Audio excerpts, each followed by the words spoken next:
An old janitor, surrounded by the school's most feared bullies. They thought he was an easy target, a ghost in the hallway to be pushed aside. They were about to learn the most important lesson of their lives, a lesson not found in any textbook. Stay with me until the end, because what happened next in that school cafeteria changed everything. Before we begin, don't forget to like this video, hit subscribe, and comment where you're watching from. Now, let's get into it. The walls of Northwood High seemed to sweat. A faint, perpetual dampness clung to the painted cinder blocks, a testament to decades of budget cuts and neglect. The air was a thick cocktail of cheap disinfectant, chalk dust, and the simmering hormones of 2,000 teenagers navigating the treacherous currents of adolescence. It was a place of noise, a constant rolling thunder of shouted conversations, slamming lockers, and the squeak of sneakers on worn linoleum. This was the ecosystem Elias entered, not as a student or a teacher, but as something far more invisible, a janitor. He arrived without fanfare, a man who seemed to have been carved from silence itself. He was past 60, with a slight stoop to his shoulders that suggested a lifetime of labor, and his hands, though wrinkled, moved with a quiet, deliberate economy. His uniform was always clean, his gray hair was always neatly combed, and his eyes, the color of a placid winter sky, missed nothing. He was a ghost in gray overalls, a specter pushing a broom, and the student body, a roiling sea of cliques and hierarchies, barely registered his existence. He was just the old man who cleaned up their messes. Elias did not mind the invisibility. He welcomed it. He moved through the crowded hallways with an uncanny grace, his cart of supplies gliding through the throngs of students like a boat navigating a reef. He never bumped into anyone, never drew attention. He simply observed. He learned the school's rhythms as a hunter learns the patterns of the forest. He knew the dead zones in the security camera coverage, the precise minute the hall monitors changed shifts, and the unspoken boundaries that divided the jocks from the goths, the preps from the skaters. His world was one of quiet assessment, a constant low-level gathering of information that had become second nature to him. At the apex of this high school food chain sat Trent.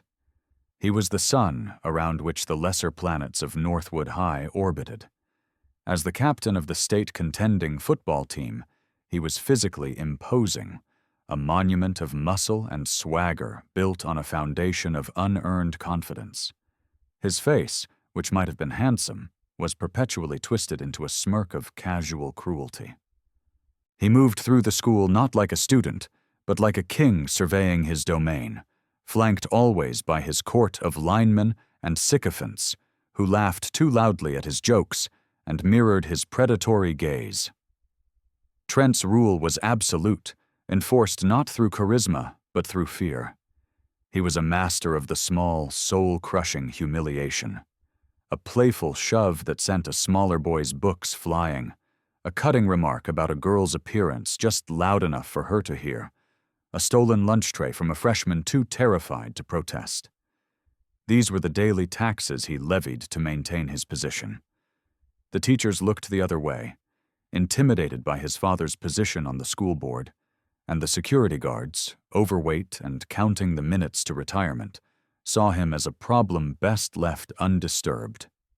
Elias observed Trent with the same dispassionate focus he applied to everything else.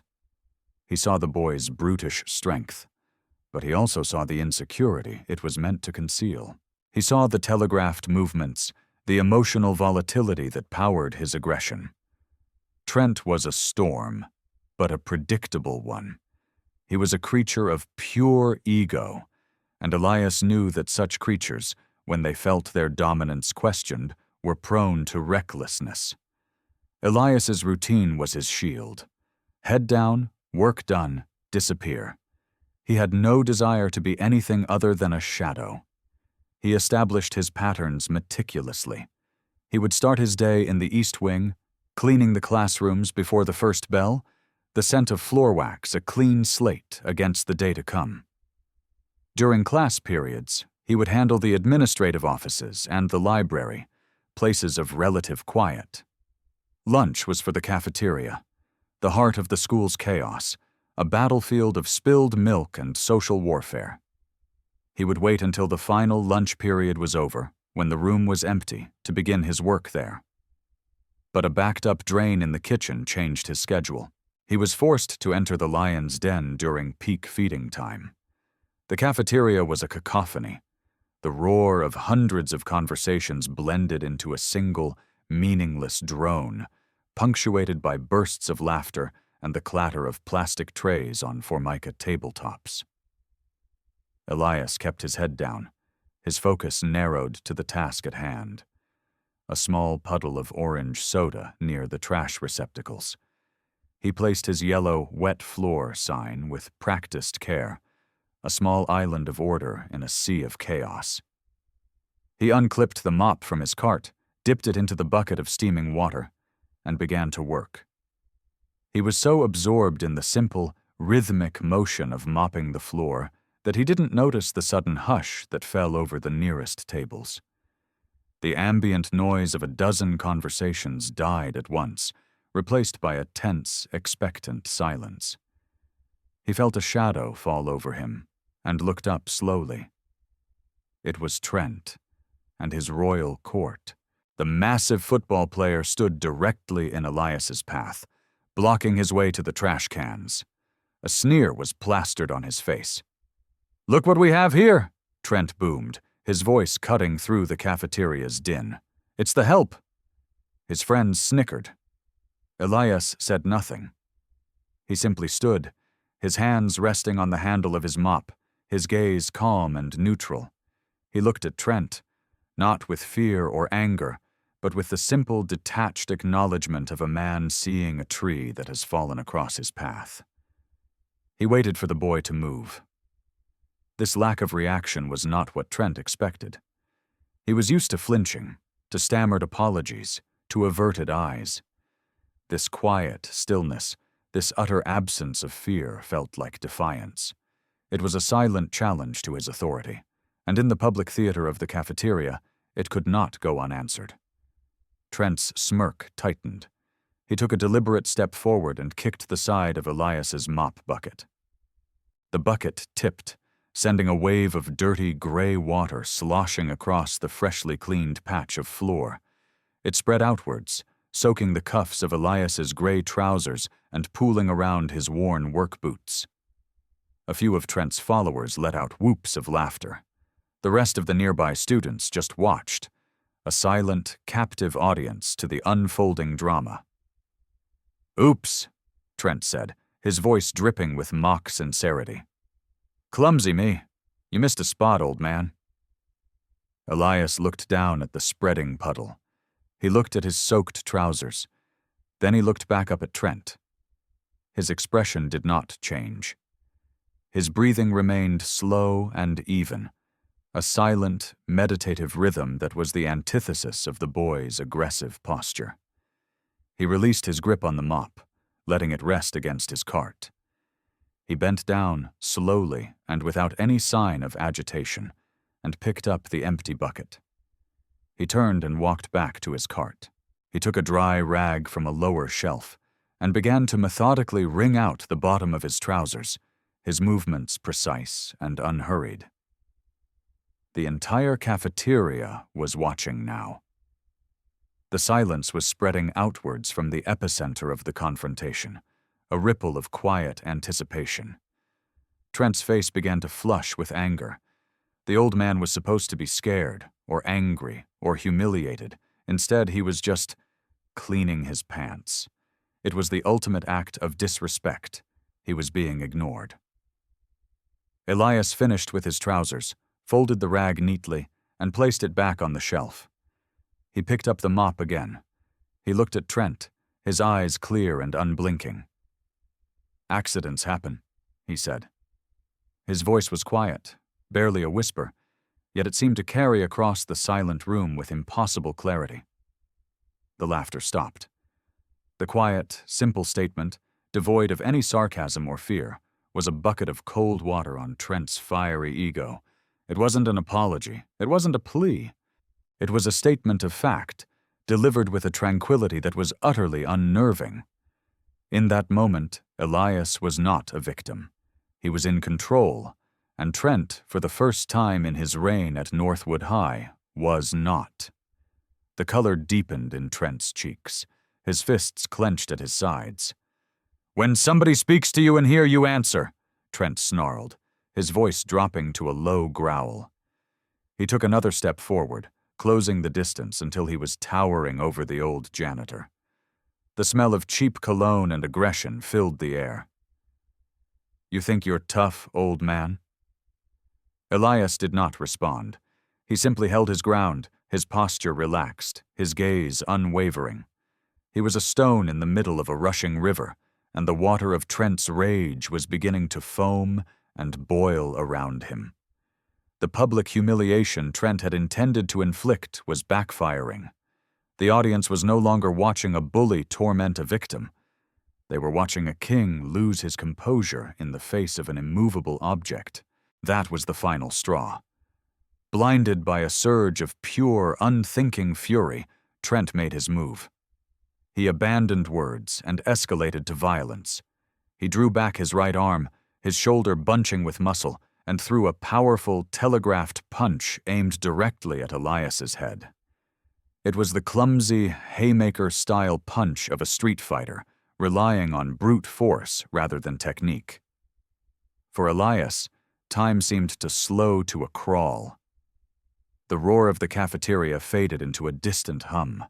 He saw the punch coming not as a blur of motion, but as a sequence of distinct, flawed mechanics. He saw the anger in Trent's eyes overriding any sense of strategy. He saw the boy shift his weight improperly onto his front foot, committing his entire body to the attack. He saw the slight rotation of the shoulder that betrayed the punch's trajectory. It was an attack born of rage, not discipline, and to Elias, it was as easy to read as a children's book. He had lived a quiet, disciplined life built on respect, honor, and the ancient teachings passed down from his own master decades ago. Violence, his sensei had taught him, was a failure of communication, a clumsy tool to be used only when all other paths were closed. And even then, it was to be used with control, with precision, with the goal of ending a conflict, not winning a fight. That philosophy had been his guide for 40 years. As Trent's fist sliced through the air, Elias moved. It was not a large movement. He did not leap back or duck under the blow. He simply shifted his weight to his back foot, rotating his body a mere 15 degrees on the ball of his left foot. It was a subtle, almost imperceptible motion. Trent's fist, aimed at a target that was no longer there, flew past Elias's ear, the force of the swing pulling the boy off balance. In that same fluid motion, Elias's left hand rose. It did not block the punch, it guided it. His palm made gentle contact with the back of Trent's arm, just above the elbow, redirecting the boy's momentum further past him. At the same time, Elias's right hand came up, not as a fist, but with his fingers extended. He placed his index and middle fingers precisely on the pressure point located in the hollow beneath Trent's jaw, a nerve cluster known in his discipline as tenchi. He applied no force. He simply pressed. The effect was instantaneous and absolute. A jolt of pure neurological fire shot through Trent's system. His muscles seized. The strength vanished from his limbs as his brain, overwhelmed by the confusing signal from the nerve strike, momentarily shut down all non-essential motor functions. His eyes went wide with shock and a pain he had never experienced, a clean, sharp pain that had nothing to do with being hit. It was the feeling of his own body betraying him. Elias then removed his fingers and took a small step back. Trent, his balance gone, and his body no longer under his own command, stumbled forward. His legs tangled beneath him, and he collapsed to the linoleum floor in a clumsy, uncoordinated heap. He landed hard, the air rushing from his lungs with a loud whoosh. He wasn't knocked out. He wasn't seriously injured. He was simply down. On the floor, in the middle of the cafeteria, gasping for breath like a landed fish. The cafeteria fell silent. Not a tense silence, but a profound, deafening, absolute stillness. The sound of Trent hitting the floor had echoed through the room like a gunshot, and now, in its wake, there was nothing. No one whispered, no one moved. 2,000 eyes were fixed on the scene. The king of Northwood High on his hands and knees, and the old, quiet janitor standing over him, holding a mop. The power structure of the entire school, a structure that had seemed as solid and unchangeable as the concrete walls, had been shattered in less than 3 seconds. The invincible bully was on the floor, defeated not by a greater force, but by a quiet precision he couldn't even comprehend. The humiliation he had tried to inflict on Elias had been returned to him 1,000-fold. Elias looked down at the boy on the floor. There was no triumph in his eyes, no satisfaction. There was only a quiet, weary sadness. He had not wanted this. He had broken his own vow of non-engagement. He turned away from Trent and from the stunned faces of the students.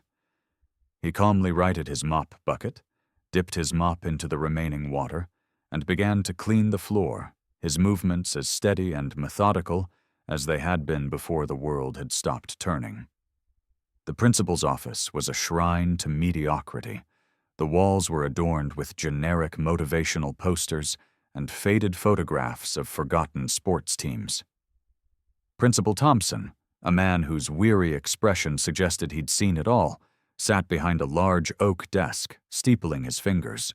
Across from him sat Elias, his hands resting calmly in his lap. "So, let me get this straight, Elias," Mr. Thompson said, rubbing the bridge of his nose. "Trent Anderson, the biggest kid in the school, just slipped? He slipped and fell in the middle of a perfectly dry section of the cafeteria floor while he was talking to you." "The floor was wet," Elias said quietly. "I had my sign out." His voice was a placid lake, betraying no ripples of deception or anxiety. "I have 20 student witnesses, and Trent himself, who say he threw a punch at you," the principal countered, his tone a mixture of frustration and disbelief. "And that you, an employee of this school, a man in his 60s, did something that put him on the ground. They can't quite explain what it was you did, but it involved you touching his neck." Elias met the principal's gaze. He was very emotional. He lost his balance. I tried to steady him. The explanation was simple, direct, and utterly unbelievable, and yet, delivered with such profound calm, it planted a seed of doubt. Principal Thompson sighed. He was caught in an impossible position. On one hand, he had Trent Anderson, a walking discipline problem with a powerful father. On the other, he had this new janitor, a man with a spotless, if brief, work record, who looked about as threatening as a librarian. The security footage was conveniently grainy and obscured by the crowd. The official story was Trent's word against his. But the unofficial story, the one whispered in the halls, was that the old janitor was some kind of secret master. Thompson made a political decision. "Look, Elias," he said, leaning forward, "I don't know what happened back there. And frankly, I don't want to know. Trent won't be pressing the issue, mostly, I suspect, because he doesn't want to admit he was put on his back by a janitor. So, we're going to call it an accident. But I'm giving you a formal warning. Any more accidents, and we'll have a problem. Do you understand?" "I understand," Elias said. "I'm just trying to do my job." Elias left the office and was assigned to clean the boiler room for the rest of the day, a form of unofficial solitary confinement. The demotion did not bother him. The dark, warm space was quiet, a welcome respite from the charged atmosphere of the school. But as he worked, surrounded by the rhythmic hum of the machinery, his mind was not at peace. The memory of the confrontation played over and over. Not the act itself, which was trivial, but the feeling it had stirred within him, a ghost he thought he had long since buried. He remembered another floor, not linoleum, but polished hardwood. The clean, sharp scent of wood and sweat instead of disinfectant. His dojo. Sunlight streamed through the large windows, illuminating the dust motes dancing in the air. He was younger then, his back straight, his hair black. He was sensei. He remembered Kenji, his most promising student. Kenji was strong, fast, and preternaturally gifted. But he was also impatient, arrogant, and drawn to the destructive power of the art rather than its philosophy of control. Elias had warned him. "The techniques are not for winning fights, Kenji," he had said time and again. "They are for ending them. The goal is not to harm, but to protect. To use this knowledge to feed your ego is to poison the well from which you drink." Kenji would nod, his eyes showing understanding, but his heart craved validation. He wanted to prove how strong he was. One night, after a dispute in a bar, Kenji used a technique Elias had taught him, a throw designed to disable. But Kenji was angry, drunk. He put too much force into it. The other man's head struck the corner of the bar. The man died. The tragedy shattered Elias's world. He had not thrown the blow, but he had provided the weapon. His teachings, twisted by ego, had led to a death. He was questioned by the police, but cleared of any legal wrongdoing. The moral culpability, however, was a life sentence. He closed the dojo the next day. He sold his home. He packed a single bag and walked away from his life, seeking anonymity and a quiet form of penance. He became a window washer, a dishwasher, a night watchman. Finally, a janitor. A ghost. He vowed to never again teach and never again use his skills. Today he had broken half that vow. The thought settled in his chest like a cold stone. Meanwhile, in the locker room, Trent was plotting. The physical pain from the pressure point had faded within minutes, but the humiliation was a raging inferno. He, the king, had been toppled in front of his entire kingdom by an old man with a mop. His authority was in tatters. The whispers and snickers followed him down the hall. He had to erase the memory. He had to re-establish his dominance in a way that was so overwhelming, so final, that no one would ever dare question him again. He gathered his inner circle, the biggest and meanest members of the football team. "After school," he seethed, his face a mask of rage. "In the parking lot, I want every one of you. And you," he said, pointing to his second-in-command, a brutish lineman named Coop. "Get your cousins. Get the guys from the old neighborhood. I don't care who. I want numbers. I want that old man to disappear." The plan was simple, brutal, and cowardly. It was not to be a fair fight. It was to be an annihilation, a public execution to restore a tarnished crown. The word spread through the school's invisible network with the speed of a text message. By the time the final bell rang, everyone knew what was going to happen. The west parking lot, after school. The janitor's last stand. As the final bell echoed through the empty halls, Elias was finishing his work in the boiler room. He felt the shift in the school's atmosphere, the electric tension that precedes a storm. He packed his cart, his movements as deliberate as ever. Another janitor, a young man named Carlos who was often the target of smaller-scale bullying, approached him nervously. Carlos was the closest thing Elias had to a colleague. "Elias, man, you can't go out there," Carlos whispered, his eyes wide with fear. "Trent's got like 20 guys waiting for you, the whole football team and some others. They're going to kill you." Elias looked at the young man's terrified face. He saw in him the same fear he had seen in the eyes of countless students. It was the currency that powered Trent's kingdom. "Thank you for the warning, Carlos," Elias said, his voice calm. "You gotta call the cops, or just hide in here until they leave," Carlos pleaded. Elias placed a hand on the young man's shoulder. It was a gesture of reassurance, not restraint. "Running from a problem only makes it bigger for the next time you face it," he said softly. "Some things must be met head-on." He remembered his sensei's words again. Violence is a failure of communication. But sometimes, he knew, there were people who refused to listen. For them, a different kind of communication was required. He pushed his cart out of the boiler room and headed towards the west parking lot. The west parking lot was a vast expanse of cracked asphalt baking under the late afternoon sun. It was framed on one side by the brick wall of the gymnasium and on the other by a chain-link fence. At the far end, near the exit, stood Trent and his army. Carlos had not been exaggerating. There were at least 20 of them, a mix of bulky football players and lean, wiry youths with hard eyes who were clearly not students. They were arranged in a loose semicircle, a human wall designed to intimidate and entrap. Hundreds of students watched from the school's windows, their faces pressed against the glass. They were a silent, fearful audience, waiting for the bloody conclusion. This was the stage Trent had set for his restoration. Elias emerged from the school's side door, pushing his janitorial cart.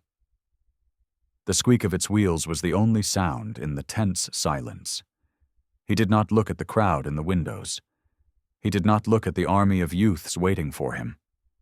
He simply pushed his cart to the nearest trash can, opened the lid, and began to empty the small waste baskets he had collected. He was a man at work, oblivious to the spectacle he was the center of. This calculated display of normalcy was more infuriating to Trent than any show of defiance. He wanted fear. He wanted pleading. Instead, he got janitorial duties. "Had enough, old man?" Trent shouted, his voice echoing across the asphalt. "You're done playing games. You're done making me look bad." Elias finished emptying the last basket and closed the lid of the large trash can with a soft thud. He turned to face the mob. He took a deep, slow breath, centering himself. He was not a young man in a dojo anymore. He was an old man in a parking lot, facing a pack of angry boys. But the principles were the same. Control, economy, stillness. "There doesn't have to be any more trouble," Elias said, his voice carrying with that same strange, quiet authority. "Go home." "The only one going anywhere is you," Trent snarled. "In an ambulance." He gave a sharp nod to his boys. "Get him." The mob surged forward. They didn't come all at once, but in a clumsy, disorganized wave, a tangle of limbs and aggression. They were confident in their overwhelming numbers. This was the moment Elias's calm finally broke, not into fear, but into a different state of being. The world around him sharpened. Every detail became intensely vivid. He was no longer an old janitor. He was a force of nature. The first two to reach him were football players, big and fast. One came from the left, one from the right, a classic pincer move. They lunged, hands outstretched to grab him. Elias did not retreat. He took a single, short step forward into the space between them. As they lunged past him, he dropped his center of gravity, bending his knees. He extended his arms, not to strike, but to hook his hands behind their knees. He then simply straightened his legs. Their own forward momentum did the rest. They tumbled over his lowered body, their heads colliding with a sickening crack. They collapsed in a heap, groaning. 2 down. The mob hesitated for a split second, shocked by the suddenness of it. That hesitation was all Elias needed. A third boy, one of the wiry street kids, threw a wild punch. Elias swayed back just enough for the fist to miss. his movement as economical as a breath. He caught the boy's extended arm at the wrist and elbow, and using the boy's own momentum spun him around, locking his arm behind his back. He propelled the captured boy forward, using him as a human shield and a battering ram, directly into the path of two more charging youths. The three of them went down in a tangle of limbs. 5 down. The ballet of violence had begun. Elias moved like water flowing around stones, never meeting force with force, but redirecting it, using the mob's aggression as his primary weapon. A kick was aimed at his side. He caught the ankle, twisted, and sent the attacker spinning to the ground. Another tried to tackle him low. Elias placed a hand on the boy's head as he came in, pushing down and vaulting over his back like a gymnast. The boy face planted into the asphalt. His movements were poetry, written in violence. He was a whirlwind of calm, precise action in the center of a storm of chaos. Each opponent was neutralized with maximum efficiency and minimum harm. A sharp rap with his knuckles to a collarbone to disable an arm. A sweep to the back of a knee to buckle a leg. A quick, open-handed palm strike to the solar plexus to steal the wind from a charging lineman. He never used a closed fist. He never struck a face. His techniques were designed to control and incapacitate, not to maim. He flowed through the collapsing ranks of his attackers. He used their numbers against them, creating choke points, causing them to trip over their fallen comrades. He was always in the perfect position, his awareness absolute. He saw every attack before it was launched, felt the shift in weight, the tensing of a muscle. He was not fighting 20 boys. He was solving a complex, multi-layered problem in real time, and his solution was flawless. One of the larger boys managed to get behind him and wrap him in a massive bear hug, lifting him from the ground. "Got him!" the boy grunted triumphantly. For a moment, it looked as if the numbers had finally won. But Elias simply relaxed his body, going limp, making himself a dead weight. Then, he brought both of his hands up and sharply clapped them over his captor's ears. The sudden change in air pressure was disorienting, causing the big lineman's grip to loosen for a fraction of a second. It was enough. Elias dropped to the ground, spun inside the loosened grip, and drove the point of his elbow into the boy's floating ribs. The lineman gasped and staggered back, clutching his side. In less than a minute, the scene was one of utter carnage, but not in the way Trent had envisioned. His army was scattered across the asphalt like bowling pins. Some were groaning, some were clutching injured limbs, some were just sitting in a daze, trying to understand what had just happened to them. 19 boys had been defeated. And in the center of it all, Elias stood, his breathing only slightly elevated, his gray uniform barely disheveled. Only one person was left standing to face him. Trent. Trent stood frozen, his face a canvas of shock, disbelief, and a new emotion he was unfamiliar with. Pure terror. His plan, his army, his entire world had just been dismantled before his eyes by an old man who should have been a broken heap on the ground. The crowd of students at the windows was utterly silent, their faces a mixture of awe and fear. Elias turned his calm, winter sky eyes on Trent. He took a slow step forward. Trent flinched and took a step back. The king was in checkmate. "It's over, son," Elias said, his voice soft but resonant. A final desperate surge of pride and rage overcame Trent's fear. He couldn't run. He couldn't surrender. With a guttural yell, he charged, lowering his head like a bull, aiming to tackle Elias and crush him with his superior weight and strength. It was his last, most primal weapon. Elias did not move to evade him. He stood his ground. Just as Trent was about to make impact, Elias dropped to one knee, turning his body sideways. He drove his shoulder into Trent's hip, not to stop him, but to lift and redirect him. It was a perfect textbook throw. Trent's feet left the ground, and he was suddenly airborne, flying over Elias's shoulder.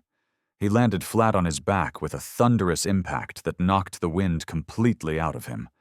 Before Trent could even process the fall, Elias was on him. He didn't strike. He simply knelt beside the fallen boy, placing one hand on his chest to keep him from rising and trapping one of his arms in a simple, painless but unbreakable lock.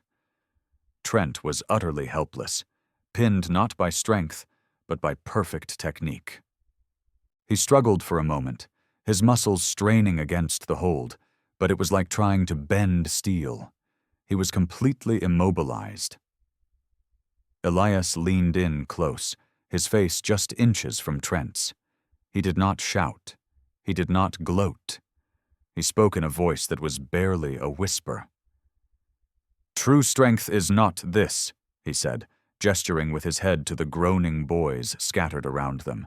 "It is not the power to hurt or to intimidate or to make others afraid. That is weakness. That is the armor of a frightened child." Tears of frustration and humiliation welled in Trent's eyes. He was broken. "Real strength," Elias continued, his voice steady and calm, "is control. Control over yourself, your anger, your fear. It is the choice to build, not to break. The choice to protect, not to harm. You have great power in you, son. You are strong, you are a leader, but you have been using it to create misery. Imagine what you could do if you used it to lift people up instead." He held the boy there for a long moment, letting the words sink in.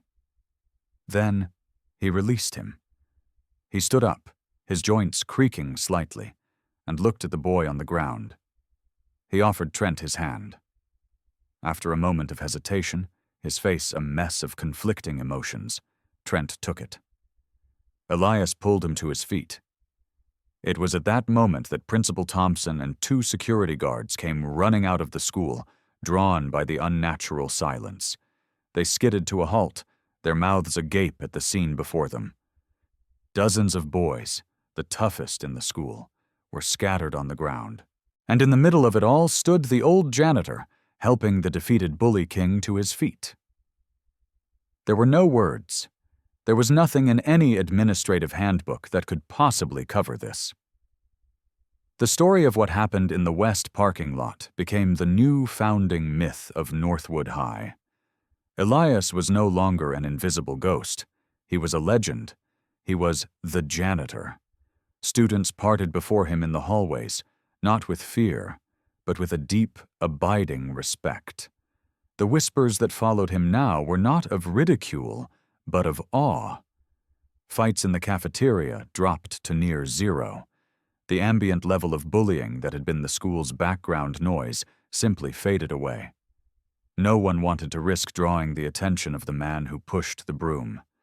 Elias, for his part, wanted none of it. He rejected the status that had been thrust upon him. He continued his work with the same quiet dignity. He cleaned the floors, emptied the trash, and kept to himself. But his world was no longer silent. Students would approach him, not to challenge him, but to talk. A freshman being picked on, a girl struggling with a bully on her sports team. They didn't ask him to fight for them. They just wanted to be near his calming presence. He found himself, reluctantly at first, offering them advice.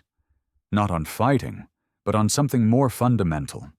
He taught them how to stand, how to hold their heads high and meet another's gaze without aggression. He taught them how to breathe, to find a center of calm within themselves when they felt afraid or angry. He taught them that the first victory is always internal. Without ever intending to, the janitor who had renounced teaching had become the most important teacher in the school. He was teaching discipline, meditation, and conflict resolution. Even Trent changed. He was quieter, more reserved. The swagger was gone, replaced by a thoughtful introspection. He was still the captain of the football team, but he led differently. He was seen breaking up a fight between 2 younger students. He was heard defending a nerdy kid from his own former cronies. He had been defeated, but in that defeat, he had been given a chance to become something better. Elias worked at Northwood High until the end of the school year. The new, tense equilibrium held fast, built on a foundation of respect he had never asked for. He had brought peace not by seeking power, but by demonstrating its true nature. On the last day of school, after the halls had emptied and the final bell had rung for the summer, he cleaned his cart, hung up his gray uniform for the last time, and walked out of the west parking lot. He didn't say goodbye. He just disappeared, walking away with the same quiet dignity with which he had arrived. The legend remained, but the man was gone. The story of the unassuming janitor serves as a powerful reminder. It teaches us that the world is rarely as it seems on the surface. True strength has nothing to do with the noise you make, the size of your body, or the fear you can inspire. It is quiet. It is controlled. It is found in the stillness of a disciplined mind and the courage to stand for peace, even when faced with violence. The greatest warriors are often those who are most reluctant to fight. They understand the weight of conflict and the value of restraint. So, we should never be quick to judge a person by their appearance, by their station in life, or by their silence. For the quietest, most unassuming person in the room may just be the one who carries the greatest strength of all, a strength born not of aggression, but of profound inner peace.